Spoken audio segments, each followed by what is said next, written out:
Sveiki visi mani mīļie klausītāji un visi mani mīļie skatītāji.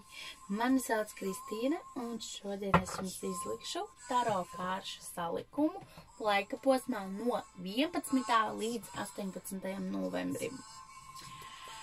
Tātad paskatīsimies, ko mūsu mīļās kārtis vēlas mums teikt. Tātad laika posmā no 11. līdz 18. novembrim. Tātad, mīļās kārtis, sakat mums tā, ko jūs vēlaties mums pastāstīt, kādu padomu, ieteikumu no jums. Tātad, no 11. līdz 18. novembrim. No 11. līdz 18. novembrim. Tātad, paskatīsimies.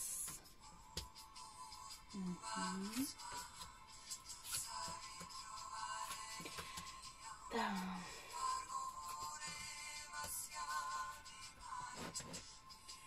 Tātad, es šoreiz izliku vairāk kārtas, kā parasti lieku 6, bet es arī eņģeļa salikumā izliku vairāk, un tātad arī šajā reizē man gribās kaut kā izlikt vairāk. Tātad, paskatīsimies. Tātad, kas mums ir laika posmā 11. līdz 18. novembrim, kas mūs sagaida. Tātad, ko es varu teikt? Šī nedēļa, kas mums būs šīs dienas, prasīs mums ļoti lielu spēku. Tātad izturību, spēku. Mēs nedrīkstam padoties, mēs nedrīkstam jebkurā gadījumā ielaist kaut kādas nepareizas domas. Mums ir jābūt spēcīgiem, izturīgiem un jāiet uz priekšu. Mēs nevaram padoties vai mums ir jābūt tātad stipriem. Vēl esam godīgi pret sevi, mani mīļie klausītāji. Esam godīgi pret sevi un godīgi pret citiem, jo šonedēļ no mums tiek prasīts būt godīgiem, pat ļoti. To skorpions ļoti prasa, jo šobrīd ļoti aktīvi ir skorpions, un skorpions arī no mums prasa to, lai mēs būtu godīgi. Jo pašā sākumā mums ir jābūt godīgiem pret sevi, un, protams, godīgiem arī pret citiem. Šonedēļ jau mēs tā mēģināsim daudz maz tā kā apmēram saprast, un kas notiek, un mēģināsim tā kaut cik nostāties uz savām kājām, jā, pieņemt kaut kādus jau tā kā lēmumus, jo šobrīd tas viss tik ļoti mainās pa dienām, pa sekundēm, valsts lēmumi, tas viss ir tik nestabili, bet lēnām mēģinās tā kā, ko vairs, vai ne, ārkārtas situācija jau ir pasludināta, ja, tā kā mēģināsim lēnām no tāda šoka, un ne šoka, bet, teiksim tā, no visa tās izrietošā, kas ir no visiem šiem pieņemtajiem lēmumiem, mēs lēnām mēģināsim nostāties uz kājām un saprast, kas notiek ar cilvēci. Cilvēci jūtas upuru lomā, jā. Tas ir skaidrs un gaišs redzams kārtīs. Mēs jūtamies visi kā upuri, kā ķīlnieki, kas esam tā kā ieslodzīti. Un tagad, kas mums atliek? Mums atliek tikai nogaidīt. Šajā nedēļā būs arī emocionāli. Mēs esam emocionāli noslēgti. Pateicoties šim visam laikam, bet mans ieteikums ir tāds atvērties. Atveram sevi mīlestībai, neliedzam sev vismaz šo prieku mīlēt. atveramies, jo es pilnīgi redzu, ka emocijās šis laiks būs tāds ļoti noslēgts. Mēs negribēsim pieņemt nevienu palīdzīgu roku, nevienu palīdzīgu dzirdēt, jā, un uzklausīt. Mēs būsim ļoti noguruši, bet ir nepieciešams arī atpūsties un,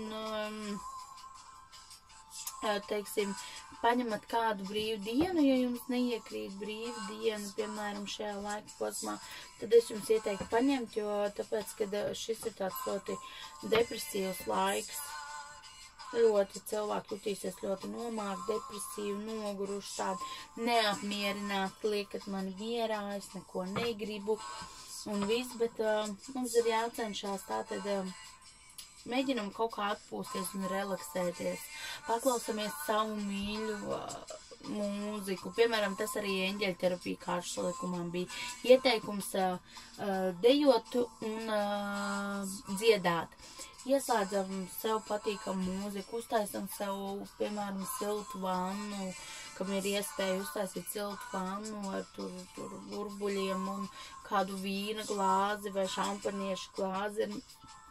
Mēģinam relaksēties un atpūtināt sevi, savu prātu no visa šī nebeidzamā, kas mums šobrīd notiek gan pasaulē, gan Latvijā, teiksim,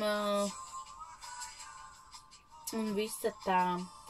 Tātad, ko es vēl gribu teikt, bet bez visa šī te mums arī ir saulīte, kas nozīmē tātad, kad būs arī pozitīvas lietas, tas nozīmē, ka pēc iespējams, ka tuvāk jau 18. datumam, tas vairāk jau tā kā nāk uz vidu, mēs saņemsim kaut kādas pozitīvas ziņas, mēs saņemsim labas ziņas, iespējams arī, ko es vēlos pateikt, meitenes, kas šobrīd neplāno grūtniecību, iesaku par to piedomāt, jo ir ļoti liela iespējamība, ka jums varētu iestāties grūtniecība.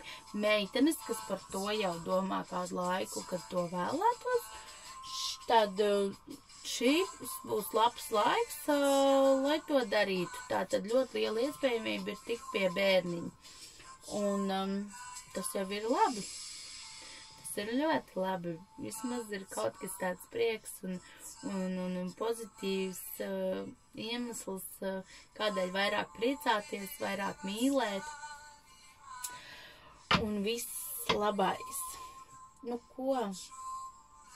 Vismaz labi, ka mums ir arī tā saulīte galu galā beigās, jā.